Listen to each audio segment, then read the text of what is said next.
Hello, hello, this is Carissa and Tom on Tentacles, the podcast from Crown and Reach. We are feeling our way through the murky waters of strategy and operations in an uncertain world. And we're feeling our way through the murky streets of London. Yeah, it's weird to be back here. Yeah, we've been out a while. Out for a little special treat, didn't we? We went and saw Stewart Lee last night. We did, and by Jove, he was very good. Very good. Very good. If you don't know who he is, he's a comedian, and you need to watch some to get into him. And there's a whole thing. Yeah, I had a mild inner panic at the idea of trying to sort of explain his shtick. Yeah. In a few words, it's very difficult. He's like the comedian's comedian. He's not everyone's cup of tea. No. Think very meta. It's all layered. And he pokes fun at himself. And he also... Part of his shtick, I think, is that he hates the audience. But needs the audience. But he was a lot warmer than that last night. Yeah, I actually think that does him a disservice. He was emanating warmth. He was. As well as other things. And I wonder how much that has come out of the process that he's gone through with this show. Because we were thinking about, but it's something I thought years and years and years ago, is that stand-up comics are a bit like product designers or product makers. For sure, yes. Yeah, for sure. I mean, everything's a product, isn't it, at the end of the day? Yeah. They're making a product, they're crafting a show which should appear effortless but has an enormous amount of effort put into it. They're always getting feedback, so they're very quick to go and get feedback. Or the ones who are successful, all of them say that's what happens, and they could sit down and try and write stuff, but it's not until you put it in front of an audience and find out what actually happens. It's kind of the perfect example for the best possible way to get feedback on your product, isn't it? Because you can't develop it without putting it in front of people. Yeah. And putting it in front of people is what everyone needs to do, whatever sort of product they're making. But it's also the hardest thing to do because it means facing up to real people and all the unpredictable things they say. Scary, yeah. And it's just much easier to think, oh, well, if we could just look at some metrics, maybe that would do the same job. Yep. Or maybe we don't need to get feedback at all. We're certain we're onto a good thing here. And then cue comedian going out to silence. But there's an element of it that's also interesting, I suppose, in that, or an interesting corollary in that you can go out with the same show, ostensibly 2 nights on the trot, and one time you can die on your arse, and the other time it can go down well. Well, that's why actually a few minutes ago I found myself going down a little rabbit hole internally of whether a show is a product or a service. Oh. Because there's always an element of it being custom on the night. You have to respond to the energy in the room. You might choose to, double down on something or skip something. Yep. So it's never the same twice. That is true, but I think depending on the comedian and the show, it will be more or less adapted. It felt very adapted last night, and that was what was interesting to note, because there was a moment in the show when Lee himself said, by this time in the run, I would normally know what the show is. I'd normally have figured out what this show is. That was actually something that was surprising to me. I know you have listened to lots and lots of podcasts about how comedy is made, all the kind of, under the bonnet stuff, and I am not as well versed in that. But how long it takes to both like plan a show and then actually do iterations live until you get to the thing that you end up recording, and then doing more of that, and then starting something new. I mean, it's a cycle of multiple years. Yeah. Which I just hadn't appreciated. So that was very interesting. Anyway, I've totally derailed the point that you were trying to make. Oh, no, not at all. I think that's an important bit of context for like why that's interesting. But I think his standard process is he does a lot of preview shows, and he books out the Leicester Square Theatre basically for months and months and months. And then he does very cheap preview shows where he's got a rough idea, I think, of what he wants to talk about, or the sort of thing he's interested in. And then he just tries out loads of material. So way more than he's ever going to use. So the show that we saw yesterday was after that phase in the process? Yeah, definitely. So he's already done the preview shows. Load of previews. Then you go on to the part where it's touring. But what I think he usually after the previews, he's got a pretty good idea about what the show is and how it's going to work. Okay. And then he tours it in a fairly finished state. Right, and that was maybe what was different about yesterday's. We should, to be fair, right? We should point out, between us, we've only one of us has seen him once live before, and it was 29 years ago. So I guess there's always a question mark as to how much of what a comedian says is gospel truth, right? Oh yeah, totally. So he says, by this point, I've normally figured out the show. Might not be true. But let's assume it is, because otherwise this conversation isn't going to work, is it? And it connected with something for me that I was saying to you this morning, which was like, yeah, I think that's how a lot of people feel in the world right now. Because the thing that he was talking about is how when he started his show, he was making a comment on a particular pattern he saw in society. And he started previewing this show it was early last year, wasn't it? Just before Trump started his presidency. Second term, yeah. Yeah, second term. And the world has just gone a heck of a lot more chaotic since then. And so much stuff happens that he had some references in the show to stuff that happened only a few months ago, but we've already forgotten it, and it's already irrelevant. That was actually the funniest bit of the show, was when he was talking about that stuff, which isn't really part of the show, but kind of is. Yeah. So that's the and it's meta commentary stuff. Yeah, he had a plan, and then as soon as he started to execute the plan, the context changed, and the plan was no longer quite fit for purpose. I mean, it is the perfect metaphor, isn't it? Exactly. The way you put it there was like, yep. I mean, who hasn't worked in business and found that sort of thing happening? There's these twin forces, aren't there? And I was chatting with a friend of Tentacles, Ben Sauer, yesterday, and he was talking about how he feels like he's nearly got his positioning sorted now, and he's looking forward to having it finally settled. And I was going to go, it never is, because you start zeroing in on something that's working, and then the context changes and you have to reposition again, or you change. And I think that is, maybe just a few decades ago, it was not such a terrible idea to have like a 5-year plan, and that was something that you could have a chance of having. Most of the time, still, it wouldn't hold up for 5 years, but it was easier then than it is now. Yeah. So I think, it's certainly something we recognise in our clients, is that historically they've done much longer term planning than they're able to do now, and that's a really big shift. And they're like, well, how do we plan if we can't do a 5-year plan?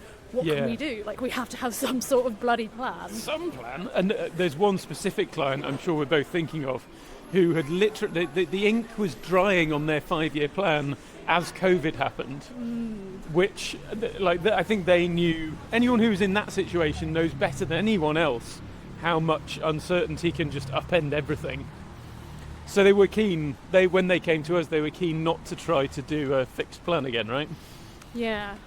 But there's something in that Stewart Lee experience then, this thing of, normally I would expect the identity of the show, the sort of what is it of the show, the positioning of the show, to have emerged by now. But the context is changing so much all the time, there isn't ever time for it to settle. I think that's what the feeling is, isn't it? Yeah, we've just gone up some steps, and being 5 months pregnant, I can't really formulate any coherent thoughts at the moment. Excuse me while I breathe. Yeah, but that feeling, I think, might also be something that's quite zeitgeist. What it feels like at the moment to be in a career, even if you've got a job, the landscape is shifting so quickly. Let alone if you're running a business. Remind me of the point you were making when we were going up the steps.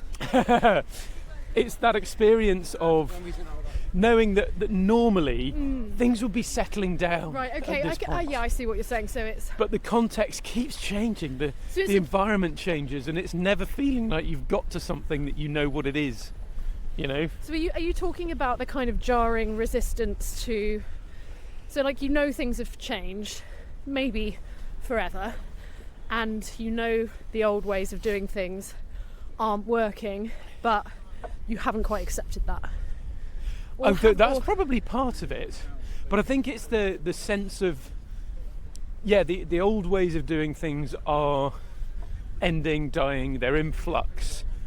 And you're there waiting for something to settle out of it. Yeah, To feel like, okay, now I understand what the new way is.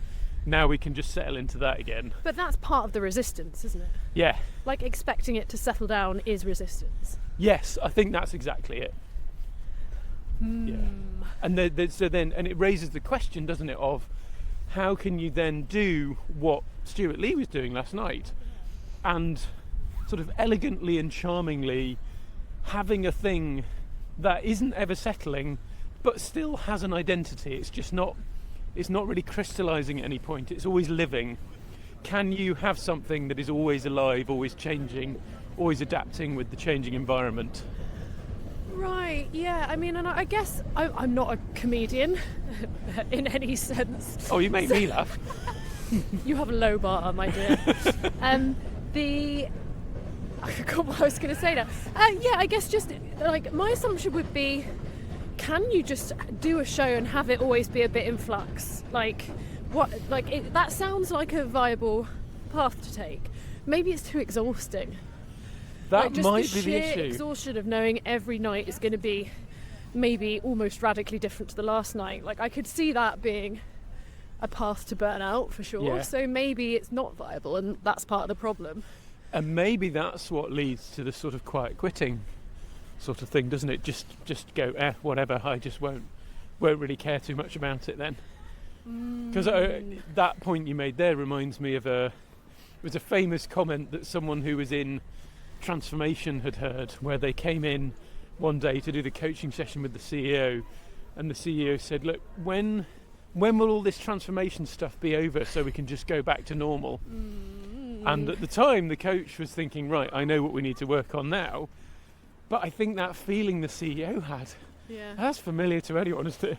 Yeah. It is just the resistance. The resistance. And but can you keep always evolving? Probably not. You need to have some. There's another of our clients who they do want to always keep evolving. They want that their business is deliberately living, it's deliberately embracing uncertainty all the time. And they're wondering, okay, if that is the case, then where do we ground anything? Well, I guess it depends. Maybe I'm going to use the word substrate wrong here, but like, what is your substrate and how stable is it?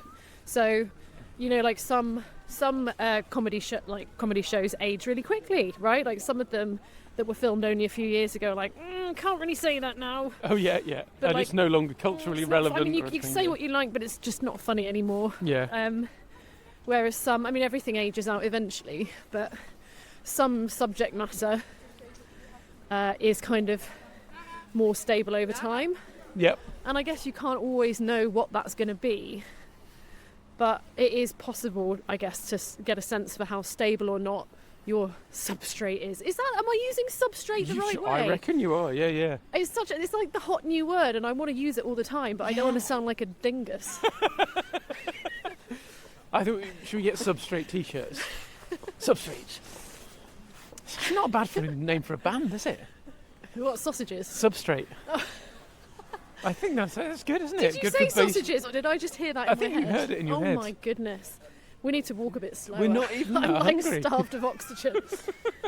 We just ate at Dishoom, by the way. If you've not been to Dishoom and you ever find yourself in London, oh my goodness. Stunning. Yes. Well worth the trip. But yeah, so I guess how can organisations get an understanding of how stable their substrate is? God, that's a really good question. Because I feel like that relates to what you're saying about, how much do you need to evolve and how quickly? Yeah. It depends, how much the changing context affects what you're doing. Yeah. With this, we're then getting into the world of Estuarine Mapping or affordance mapping, which is something we did with a couple of clients just in the past few months and was genuinely brilliant, really good for them, really just felt good.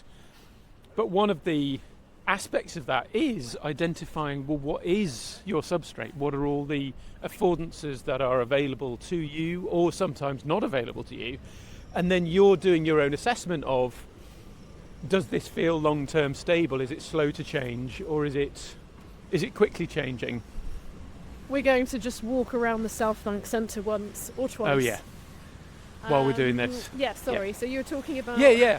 You deliberately drawing in your boundaries. That's true. So once you've listed everything. This stuff is counterfactual, as in it's not going to change. It's the equivalent of granite cliffs. Mm-hmm. But if the granite cliff ever does crack and tumble, that's bloody important. So you need to then have a monitor on it to see. So I think it feels worth just explaining this metaphor a bit. So with something like affordance mapping or estuarine mapping, we take the metaphor of what is it? An estuary. An estuary. There we go. Clues in the name, Carissa. Oh my goodness. So you've got an estuary, and can you just talk through some of the things that you might map? Yeah, that's and right. And how they're different from one another. Yeah, and it's I immediately connect with this as a better metaphor for strategy than, say, a branching path, a map through a forest, that sort of thing. Because the point of an estuary is it's where rivers meet the sea, which means you've got a much more complex environment which is changing on multiple timescales all the time.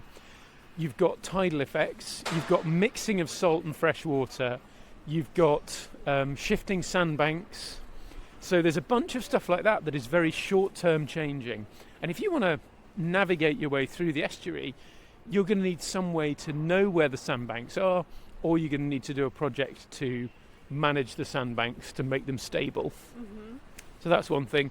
You've got tidal effects as well, so there's some things you can do at low or high tide that you can't do when the tide is coming in and out, or vice versa.